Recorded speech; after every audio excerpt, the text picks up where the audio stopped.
할렐루야. 예, 성가대 찬양 아주 너무너무 어린이스럽게 이렇게 불러주셔서 너무 즐거웠습니다. 너무 감사하고. 어린이 주일이 되니까 아주 아까 1, 2부도 마찬가지로 이렇게 찬양을 어린이처럼 불러주셔서 너무 감사하고 아주 반주가 또 그냥 아주 너무 감사했습니다. 그런데 어린이 주일날 다 애들 데리고 어디 갔나 텅 비었어요. 오늘 벌써 가정의 달입니다. 5월달은 그 가정의 달이어서 특별히 그 가정을 좀 생각하는 그런 달이 한 달로 보내겠습니다. 오늘 첫째 주는 아마 모든 교회들이 거의 다가 어린이 주일로, 그리고 두 번째 주일은 어버이 주일로, 또 세 번째 주는 스승의 날을 중심으로 해서 교회에서 섬기는 이들을 위해서, 그리고 네 번째 주일은 부부에 대해서 좀 우리가 나누려고 합니다. 오늘은 특별히 어린이 주일이기 때문에 어린이 주일이니까 그냥 무턱대고 어린이한테 잘해야 된다, 그런 건 아닙니다. 이 어린이 주일을 통해서 우리가 오늘 본문을 읽었습니다만 주시는 특별 메시지가 또 있습니다. 그래서 요거는 제가 말씀 들어가기 전에 여러분한테 어린이 주일에 특별히 제가 이게 이제 어린이날인지 내일 모레이기 때문에 신문에 난 이야기입니다. 그래서 여러분들이 핸드폰 켜고 보면 다 나오는데 그래도 여러분 핸드폰 켜가지고 예배 끝나고 다 읽어보십시오 하면 몇 명이나 읽겠어요. 그래서 이게 좀 중요한 얘기이기 때문에 이따 자세한 내용은 예배 끝나고 핸드폰 켜서 한번 찾아서 읽어보시기 바랍니다. 다 나와 있으니까. 지금 또 보지 말고. 그 아이에게 스트레스가 되는 그 부모의 유형 7가지가 있어요. 신문에 다 나와 있는데 7가지입니다. 역시 긴장하는군요. 애들이 어떤 부모에게 스트레스를 받는지, 첫째가 무서운 엄마 아빠랍니다. 엄마 아빠가 화를 자주 내거나 또 애들에게 이렇게 폭력적이고 너무 근엄한 부모,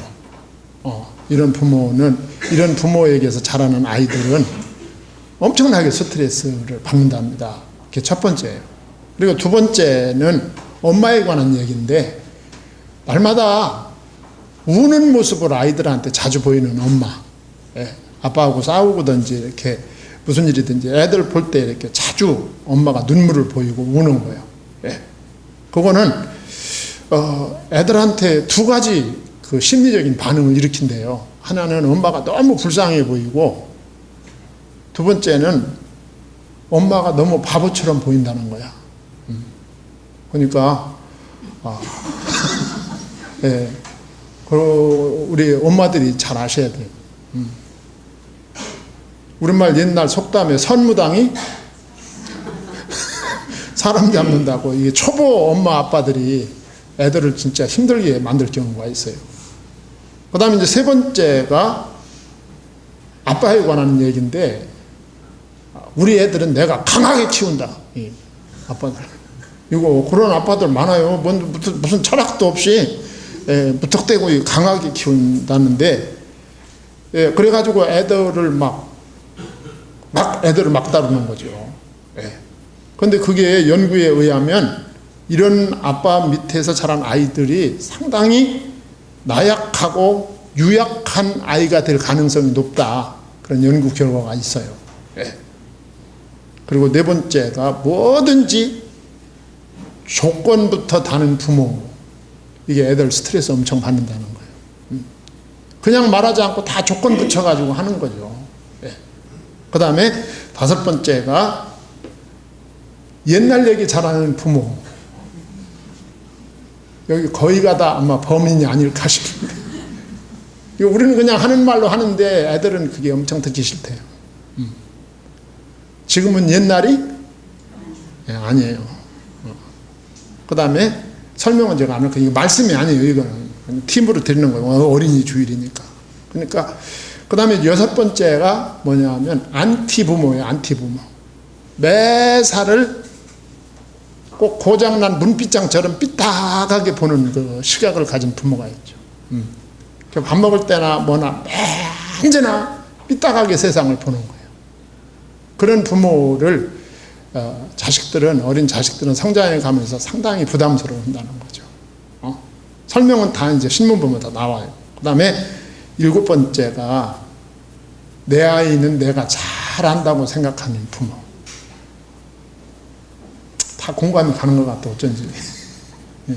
내 아이는 내가 잘한다. 그러니까 애들하고 의논도 안 하고 자기 마음대로 결정을 하는 거예요, 부모가. 이때 아이들이 너무 힘들어한다는 거죠. 요거는 말씀이 아니에요. 애들이 스트레스 받게 하는 부모의 7가지 유형을 제가 오늘 어린이 주일이기 때문에 제가 말씀 전하기에 앞서서 여러분한테 팁으로 보너스로 드린 것입니다. 이제부터 말씀을 여러분들하고 나누게 될 거예요. 이제 오늘 어린이 주일이고, 오늘은 예수님께서 어린이에 관한 말씀을 하셨어요. 오늘 이 짤막한 본문 속에는 어린이를 보시는 예수님의 관점 하나 있고, 오늘 말씀 속에는 또 어린이를 통해서 주시는 메시지가 있어요. 2가지가 들어있어요. 예수님은 어린이를 참 소중하게 여기고 사랑하셨다는 이 어린이에 대한 예수님의 시각, 그리고 그 어린이를 통해서 우리 어른들에게 주시는 메시지, 이 2개가 들어있으니까 이걸 잘 들으시고 은혜 받기 바랍니다.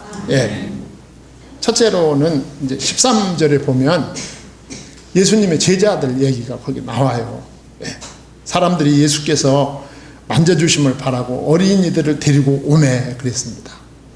여러분, 부모는 어떤 부모든지 자식이 잘 되기를 바랍니다. 그렇지 않은 부모가 없어요. 그 어떤 부모든지 자기 자식이 세상에서 인정받고 사람들에게 인정받고 아주 은혜로운 믿음 생활하고 세상에서 잘되고 성공하기를 바라죠.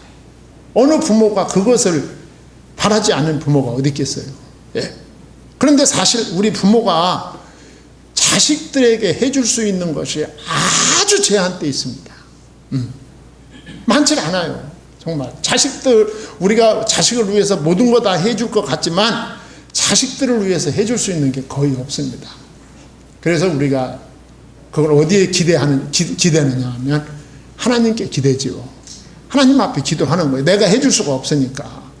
그래서 사람들이 자기 아이를 데리고 예수님에게 온 거예요. 그 예수님에게 왜 왔어요? 예수님께서 만져주시기를 바라고 왔다, 그 말이죠.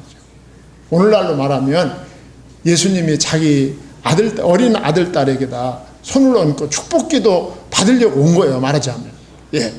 그래서 내 아들, 내 딸, 내 아기가 예수님이 만져주시기만 해도 이 아이가 앞으로 하나님의 큰 은혜와 큰 복을 받아 살겠다, 이런 갈망을 가지고 예수님 앞에 나온 거야. 할렐루야. 여러분들이 아침마다 어린 자녀들의 이름을 가지고 주님 앞에 나와서 기도하는 것과 똑같은 마음이죠. 그런 마음을 가지고 예수님 앞에 나왔어요. 자, 나왔는데 예수님의 제자들이 어떻게 했느냐? 제자들이 꾸짖건을 그랬습니다. 이래서 이제 일이 생기는 거야. 그 아이들이 어른들이 자기 어린 아이들을 데리고 예수님이 만져주심을 바라고 예수님 앞에 나왔는데 서로가 자기 아들을, 자기 딸을 만져주기 바라고 막 앞다퉜을 거 아니야. 자, 이것을 예수님의 제자들이 보고 안 되겠다고 생각한 거죠. 그래가지고 꾸짖은 거예요. 꾸짖었단 말은 책망했다는 뜻이에요, 이게. 책망하고 그 아이들이 예수님을 만나지 못하도록 방해했다, 그런 의미가 있는 거죠. 왜 그랬을까? 제자들이 볼 때에는 어린 아이들이 어른들의 일에 쓸모가 없다고 생각한 거죠. 지금 여기에 모임은 어른들을 위한 모임이지 어린 아이들을 위한 모임이 아니다. 그러니까 아이들이 여기 오면 안 된다. 저도 어렸을 때 보면은 애들이 참 많았어요. 옛날에는 집집마다 애들이 적은 집이 4명, 3명이고 보통인 집이 5명, 6명이고 많은 집이 7명 이상이었죠. 저도 7명 중에 넷째예요, 제가. 예. 그냥 학교에서 가정환경 조사를 써오라고 하면 칸이 몇 개가 있느냐, 부모하고 3개, 밑에 3개가 더 있는데 7명이니까 몇 개가 모자른 거야. 4칸이 모자른 거야. 그럼 막 칸 밖에다 막 쓰려면 그게 그렇게 창피했어요. 그럼 뭐 가는 데마다 애들이 바글바글하고, 시골 장터에 장서면 막 약장사가 와서 막 떠들면 애들이 구름대 같이 모여오는 거예요. 별 도움 안 되는 애들이. 그러면 그 약장사가는 인상적인 말, 애들은 그 말 인상적이었어요. 그게 애들을 대접하는 당시의 문화였습니다. 애들은 가라였어요. 그 예수님의 제자들도 똑같은 거예요. 예. 아이들은 어른들의 일에 쓸모도 없고 중요하지도 않다. 예. 그래서 바쁘게 일을 하는 어른들의 일을 방해한다고 생각한 거예요, 애들이. 예. 그러니까 애들을 데리고 오지 말아라. 그렇게 말한 거죠. 자, 여기에 이어서 예수님이 말씀을 하시는데, 이 말씀 속에 14절로 16절 말씀인데, 이 말씀 속에 어린이를 통한 진리 3가지를 예수님께서 말씀하십니다. 그 3가지 가운데 첫째가 뭐냐 하면 어린이를 용납하라는 것입니다. 예수께서 보시고 노하시어 이르시되 어린 아이들이 내게 오는 것을 용납하고 금하지 말아라. 어린이를 용납하라. 예수님 이 말씀 하시기 전에 예수께서 보시고 뭐 하셨다? 노하시어 그랬어요. 노하시어. 네. 예수님은 어린이들을 막는 제자들을 보고 예수님이 노하셨다. 예. 화를 내셨어요. 왜 그러냐면 우리가 원리적으로 볼 때 예수님께 오는 것을 막는 것이 성령의 역사입니까? 사단의 역사입니까? 사단의 역사인 거예요. 누구든지 예수 그리스도가 아니고는 하나님을 만날 수가 없는 거예요. 예. 어른이 예수 그리스도에게 가야 되는 것처럼 어린이들도 예수 그리스도께 가야 되는 거예요. 예. 어른이 예수님을 만나고 어른이 예수님을 영접해야 구원받는 것처럼 어린이도 예수 그리스도를 영접하고 예수님을 만나야만 구원받게 돼 있다, 그 말이죠. 예수 그리스도를 만나는 것을 막는 것은 성령의 역사가 아니다. 그 사단의 역사입니다. 네. 그 막으면 안 되는 거죠. 사단은 옛날이나 지금이나 아이든지 어른이든지 예수 그리스도를 만나지 못하게 하고 예수 그리스도를 알지 못하게 언제나 우리들의 심령 속에 커튼을 칩니다. 여러분, 이 사단은 교회를 수십 년을 다녀도 예수님 모르게 만드는 거야. 교회를 수십 년 다녀요. 5년, 10년, 20년, 30년을 다녀도 예수님이 뭔지, 그리스도가 뭔지, 구원이 뭔지를 모르고 다니게 만드는 거야. 예. 모르고 다니게 만듭니다.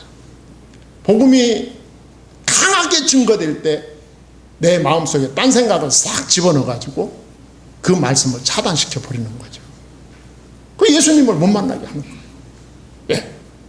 이게 사단의 역사입니다. 여러분, 예수 그리스도를 만나야 하나님을 만날 수 있고, 하나님을 만날 때 우리 인간의 영육 간의 모든 문제에 답을 소유할 수 있어요. 예. 사단이 이것을 알아요. 예. 이것을 알기 때문에 모든 수단과 모든 방법을 총동원하여 예수 그리스도 안에 있는 비밀을 깨닫지 못하게 하여 방황하게 만드는 것입니다. 여러분, 사람이 교회를 수십 년 다녀도 이 복음을 모르면 예수가 그리스도 되심을, 예수가 하나님의 아들 되심을, 그리고 예수의 십자가의 그 죽으심의 비밀을 깨닫지 못하면 답이 안 나오게 돼 있어요.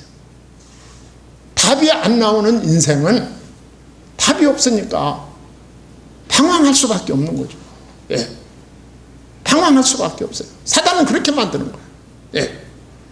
예수님께서 어린 아이를 데린 그 부모들이 예수님께 나오는 것을 막았을 때 예수님이 분노를 하셨다, 화를 내신 의미를 우리가 깨달아야 되는 거예요. 예. 애고 어른이고 예수 영접해야 하나님 만납니다. 하나님 만나는 것이 구원이고, 이 구원이 확실해질 때 우리 인생이 분명해짐을 믿기를 바랍니다. 그러면서 예수님께서 어린이를 용납하라, 그러면서 이렇게 말씀하셨어요. 어린 아이들이 내게 오는 것을 용납하고 금하지 말아라 그랬어요. 지금 말씀드린 대로 어린이도 예수님을 만나야 구원받을 수 있는데, 예. 어떻게 만날 수 있습니까? 오늘날은 말씀으로 만날 수 있는 거예요. 말씀으로, 복음으로 예수님 만날 수 있습니다. 우리 어른들은 이제 지레짐작을 합니다. 예. 어린 아이들한테 복음을 전하면 그 아이들이 알아들을까요? 예. 어린 아이들이 알아듣지 못할까봐 복음을 안 전하는 거예요. 그런데 이런 사역자들이 상당히 많습니다. 그 새신자가 교회에 처음 나오면 복음을 알아들을까요? 알아듣지 못할 거니까 복음을 전하지 말고 딴 거를 간접적으로 말해야 된다고 생각하는 유혹을 받아요. 예. 이렇게 되면 새가족이었든지 어린이였든지 평생 복음을 듣지 못합니다. 복음을 듣고 안 듣는 것은 성령께서 역사하시기 나름입니다. 성령께서 역사하시면 어린이도 이 복음을 깨닫게 돼 있어요. 성령께서 역사하시면 교회를 처음 나온 사람도 이 복음을 깨닫게 돼 있습니다. 하나님께 맡기고 복음을 전해야 되는 거예요. 맡기고. 오늘날 어린이는, 오늘날 모든 사람은 하나님의 말씀으로, 복음으로 예수님을 만날 수 있는 거예요. 지금도 그리스도를 만나지 못하게 하는 이 방해꾼들이 수없이 많이 널려져 있습니다. 예. 불행하게도 그 방해꾼이 저와 같은 설교자일 수도 있어요. 예. 하나님의 말씀을 회화화시키고 하나님의 말씀을 동화로 전락시켜서 복음을 빼놓고 재미있게 만들어 각색시켜가지고 사람들로 하여금, 어린 심령으로 하여금 예수님을 만나지 못하게 하는 경우도 있죠. 예. 불행하게도 부모들이 자식이 예수님을 만나는 것을 막을 수가 있습니다. 얘야, 너는 예수님을 만나는 것보다 학원 가는 것이 급하다. 너는 예수님을 만나는 것보다 세상의 어떤 단체의 그 그룹 활동에 참여하는 것이 중요하다. 너는 예수님을 만나는 것보다 세상에 가서 노는 것이 더 급하다. 본의 아니게 부모가 오늘 본문에 나타난 예수님의 제자들처럼 예수님을 만나는 것을 차단하는 일을 할 수도 있다, 그 말입니다. 어린이도 복음 진리를 통해서 예수님을 만날 수 있고 만나야만 합니다. 하나님으로서 전능하신 예수님은 영원히 어린이를 거부하지 않고 용납하시는 분이십니다.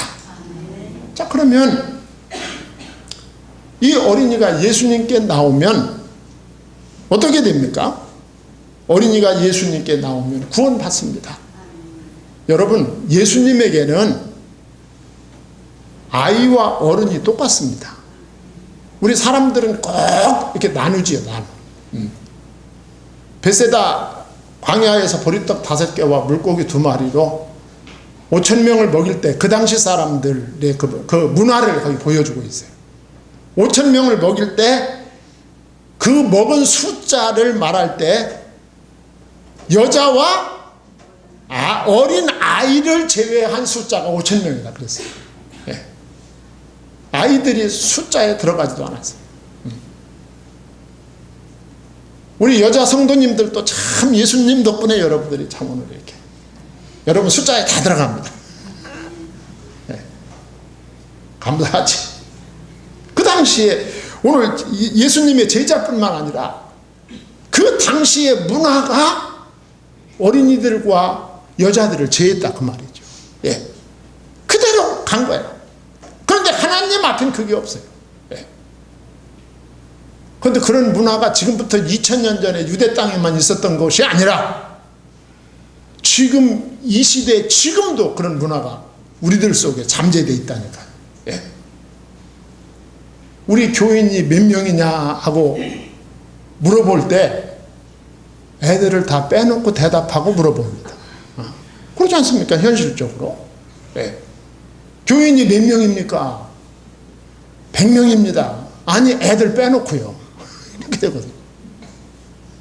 그런데 이게 얼마나 잘못된 생각이고 사고방식입니까? 예.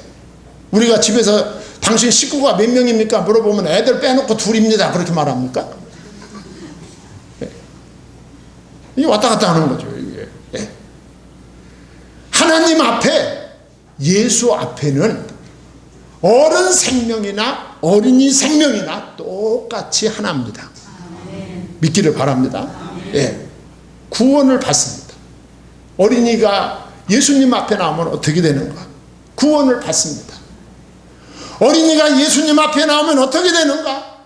예수님의 사랑을 배웁니다. 예수 그리스도께서 오심이 하나님의 사랑이다. 예수 그리스도의 사심이 하나님의 사랑이다. 예수 그리스도의 십자가의 그 대속의 죽으심이 나를 사랑하는 하나님의 사랑이다. 이 사랑을 배우게 되죠. 네. 그러면서 나도 하나님의 사랑받는 존재임을 깨닫게 되죠. 여러분, 그러면서 그 사랑 속에서 믿음과 소망을 배우게 됩니다. 아, 이 세상이 다가 아니다. 예. 제가 시간마다 거의 말씀을 드립니다만 그리스도인은 이 세상에서 삽니다. 예. 이 세상에서 하나님이 맡겨주신 그 직장과 사업과 생활에 최선을 다하며 살지만 진정한 그리스도인은 여기가 끝이라고 생각하지 않습니다. 우리 주님께서 예비하신 영원한 나라가 있음을 믿고 살아간다 그 말이죠. 그래서 이 세상이 다가 아니라고 생각하지만 구원받은 하나님의 사랑을 깨닫고 믿음과 소망을 가진 그리스도인은 이 땅에서의 성공도 있을 수 있지만 이 땅에서 실패한다 할지라도 극단적 절망에 빠지지 않습니다. 왜 그런지 아십니까? 여기가 끝이 아님을 알기 때문이죠. 여기가 끝이 아니다. 여기서의 실패와 여기서의 좌절이 나의 영원한 실패, 영원한 좌절이 아니다. 우리 주님께서 예비하신 영원한 나라가 있다. 다시 일어나게 되는 것이죠. 예. 저는 오늘날 그리스도인이라고 자처하는 사람들의 유명인사들의 그 자살 사건을 가끔씩 보게 되죠. 너무 안타깝죠. 예. 그런 일이 있을 수가 없는 거예요. 정말로 구원을 받고 하나님의 사랑을 깨닫고 체험하고 그래서 믿음과 소망을 가지고 살아가는 사람이 이 땅에서 절망의 극점에서 자신의 생명을 해하지 않는다. 그럴 수가 없다. 그건 불가능한 일입니다. 많은 부모들이 어린이를 그리스도께 데리고 가지 못하는 이유가 있어요. 그 이유는 본인이 하나님을 알지 못하기 때문일 수가 있어요. 본인이 하나님을 잘 모를 수가 있다. 또 그리스도를 잘 모르거나 영접하지 않았을 수가 있다. 예. 세상이나 세상 것들을 더욱 사랑하기 때문일 수가 있다. 또 신앙은 자유라고 방임적인 자세를 가졌기 때문일 수가 있다. 여러분, 어린아이들은 그 자기가 자라는 환경의 영향을 받으면서 자라게 돼 있어요. 예. 아이들이 어렸을 때부터 우리 부모님들이 그 믿음의 환경, 신앙의 환경을 만들고 그 환경 속에서 아이들이 자라면 주님을 모를 수가 없는 것이죠. 예. 자녀를 그리스도께 데려가지 않는 것은 여러분 부모의 의무 방기일 수가 있어요. 이건 굉장히 중요한 얘기입니다. 우리의 아들과 우리의 딸들이 정말로 하나님을 기쁘시게 하는 자녀로 성장해야 됩니다. 왜 그러냐 하면 믿음이 없이는 하나님을 기쁘시게 할 수가 없기 때문이죠. 예. 히브리서 11장 6절. 디모데후서 1장 5절에 보면 사도 바울이 디모데를 보면서 너무 감사한 거죠. 디모데가. 이 사도 바울은 디모데를 아들이라고 많이 내 사랑하는 아들이다 그랬어요. 예. 사도 바울은 결혼하지 않았죠. 육신적인 자기 자녀가 없습니다. 디모데는 1차 전도 갔을 때 디모데가 바울의 영향으로 예수님을 믿게 되고, 예. 2차 전도 때 그 루스드라 이고니온에 갔을 때 사도 바울을 따라 나서게 되죠. 그래가지고 사도 바울이 큰 어려움을 겪을 때 이 디모데가 너무너무 큰 힘이 되는 거예요. 그 사도 바울이 그 디모데를 관찰해요. 예. 아니 저 사람은 어떻게 저런 믿음을 가지고 있을까? 디모데후서 1장 5절. 이는 내 속에 거짓이 없는 믿음이 있음을 생각함이라. 이 믿음은 먼저 내 외조모 로이스와 내 어머니 유니게 속에 있더니 내 속에도 있는 줄을 확신하노라 그랬어요. 외할머니 어머니로 이어지는 믿음이 너한테 영향을 줬다 그 말이죠. 우리 부모님들 어린 자녀에게 좋은 영향을 주는 모델이 되시기 바랍니다. 어린이들을 예수님 앞에 데리고 가셔야 돼요. 왜? 예수님이 용납하십니다. 예. 그 다음에 두 번째 그 예수님께서 이 어린이를 통해서 주시는 진리는 어린이는 하나님 나라의 모델이다. 그렇게 정의할 수 있어요. 14절 하반절에 하나님의 나라가 이런 자의 것이니라 그랬어요. 하나님의 나라는 이런 자의 것이다. 이런 자의 것. 예. 어린이는 생각이 복잡하지 않습니다. 어른과 같이. 순수하지요. 복잡하지 않다는 얘기는 순수하지요. 예. 그 어린 아이들이 아빠도 그렇지만 엄마를 얼마나 좋아합니까? 엄마를. 엄마한테 그냥 껌딱지같이 붙어가지고 떨어지십니다. 예. 저는 나이가 70이 다 되었는데도 가끔가다 엄마가 보고 싶다니까. 예. 그 어렸을 때 엄마 냄새가 지금도 딱 기억이 돼 있어요.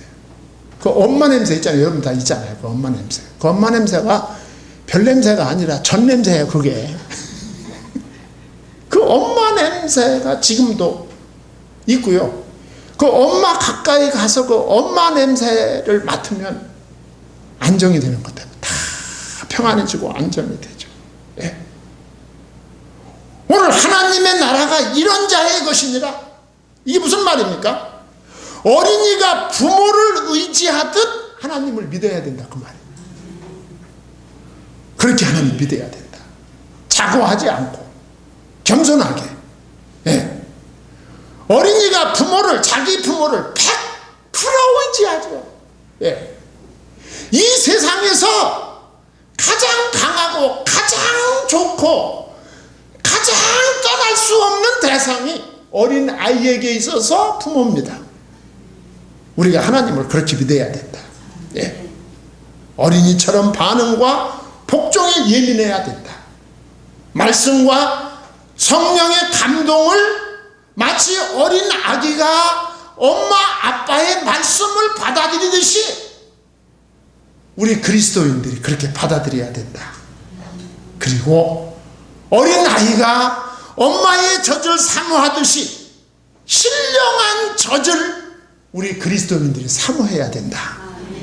신령한 젖은 하나님의 말씀입니다. 복음이죠. 하나님의 말씀을 양식으로 받고 양식으로 사모하는 그리스도인이 돼야 된다 라고 하는 거예요. 그러면서 항상 배우려고 하며 배운 대로 살아가야 된다 그 말이죠. 여러분, 우리 꼬맹이들이 철이 약간 들으면은 얼마나 궁금한 게 많습니까? 하루에 수백 가지를 물어봅니다. 눈에 보이는 건 다 물어봐요. 이게 뭐야? 저게 뭐야? 저건 뭐야? 다 물어보죠. 이제 성가시지. 네. 이 말씀은 우리 그리스도인들이 진리의 말씀을 알고자 하는 열정이 이래야 된다는 것이죠. 그 다음에 예수님께서 어린아이를 통해서 주는 세 번째 메시지는 어린이처럼 하나님을 믿으라는 거예요. 15절 말씀. 내가 진실로 너희에게 이르노니 누구든지 하나님의 나라를 어린아이와 같이 받들지 않는 자는 결단코 그곳에 들어가지 못하리라 하시고 그랬어요. 아까 위에서도 말씀하신 것처럼 여러분, 어린애기가 엄마를 좋아할 때 어린애기가 엄마를 좋아하는데 무슨 다른 생각하고 좋아합니까? 내가 엄마를 좋아해야 엄마가 다음에 나를 좋아할 거야. 내가 엄마를 좋아해야 다음에 엄마 아빠 돌아가실 때 나한테 유산이 많이 돌아올 거야. 그런 계산을 하고 어린 애기들이 엄마 아빠를 좋아합니까? 그런 거 하나도 없습니다. 엄마니까 좋은 거야. 아빠니까 좋은 거야. 무슨 얘기 하려고 하는지 아시죠? 예수님이니까 좋아야 되는 거야. 네. 하나님이니까 좋은 거야. 할렐루야. 내가 새 생명을 얻고 보니까 예수님이 그리스도고, 내가 새 생명을 얻고 보니까 하나님이 나의 구원의 주님이신 거야. 그냥 좋은 거야. 하나님이니까 좋은 거야. 예수님이니까 좋은 거야. 이게 어린이처럼 주님을 믿는 거예요. 믿기를 바랍니다. 예. 어린아이와 같지 않는 사람들이 성경에 여러 사람 나와 있어요. 바리새인이나 서기관, 그리고 노중에서 누가 크냐고 다투는 예수님의 제자들, 이런 사람들은 그 관계 속에 다 뭐가 있어요. 다른 게. 예. 그 자기 욕심과 그 자기 개인적인 비전이 다 들어있어요. 예. 이런 사람들은 예수님을 어린아이와 같이 믿는 사람들이 아니야. 예. 그럼 어떤 사람들이 어린아이와 같이 예수님을 믿는 사람들이냐? 마가복음 5장 28절 말씀과 같이 예수님의 옷가에만 손을 대어도 구원을 얻으리라고 믿는 믿음. 이게 어린아이와 같은 믿음.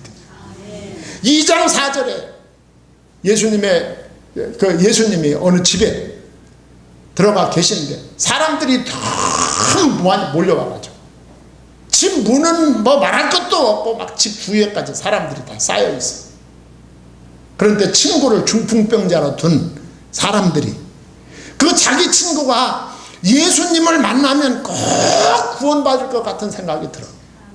그래가지고 친구 넷이가 그 환자를 이끌고 지붕에 올라가서 지붕을 뚫었어요. 그 지붕을 뚫어서 자기 친구를 예수님 앞에 내릴 정도. 예수님만 만나면 내 친구가 살게 되리라는 이 순수한 믿음. 이게 어린아이와 같은 믿음이야. 예. 그냥 예수님을 좋아하시기 바랍니다. 예. 그냥 하나님이 좋은 거야. 다른 조건 없어. 이게 어린아이와 같이 주님을 사랑하고 주님을 좋아하는 것입니다. 이런 믿음을 가진 자가 어디 들어간다고? 천국에 들어간다는 거죠. 예. 조건 없이 주님을 사랑하고 조건 없이 주님을 좋아하는 자가 구원받는다. 할렐루야. 오늘 말씀 결론입니다. 예수님이 16절에 보면 그 어린 아이들을 안고 그 위에 안수하시고 축복하시니라 그랬어요. 예. 예수께서 안고 안수해 주셨다. 그리고 예수님은 언제든지 먼저 우리를 사랑하십니다. 선수적 사랑이죠. 예. 그 먼저 오셔서 만져주시는 분이십니다.